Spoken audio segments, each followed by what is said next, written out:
Уағалейкумассалам балақайлар. Қалайсыңдар? Кімнің баласысыңдар? Мен Саяттың баласымын. Мен Құстың баласымын. Мен Керейдің баласымын. Мен Аймудың баласымын. Мен Ұланның баласымын. Ата, менің сізге сұрағым бар.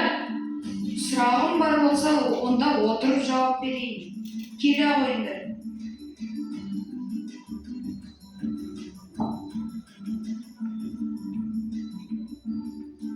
Ата, арман деген не?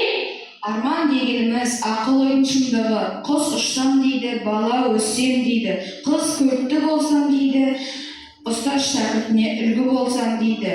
Арманда адаспаған жетеді, ақымақ бұл өмірден түнеп өтеді. Дос табу оңай ма? Айта ғой. Дос табу ақылға оңай, ақымаққа қиын болады. Жоқ балам, бұл өмірде дос табу ақылға қиын, ақымаққа оңай. Есіңде болсын, досың ақылды болса, өзің дана боласың. Досың бала болса, өзің шала боласың. Үйдегі алтын қазықтарың кім? Айта ғой, үйдегі алтын қазық бала. Жоқ балам, үйдегі алтын қазық ана. Ана ақылды болса, бала дана болады. Ана ақылшын, әке қамқоршын, ағаң қорғаушын, інін сүйенішін, қарындасың қанатын.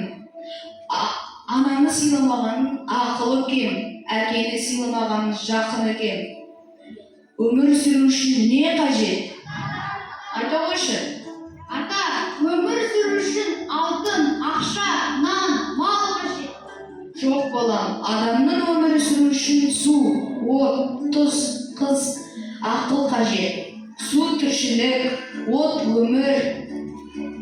өмір, тұз дән, қыз сән, ақыл өмірдің нәрін береді. Рахмет ата. Адамға ақыл беретін кімдер?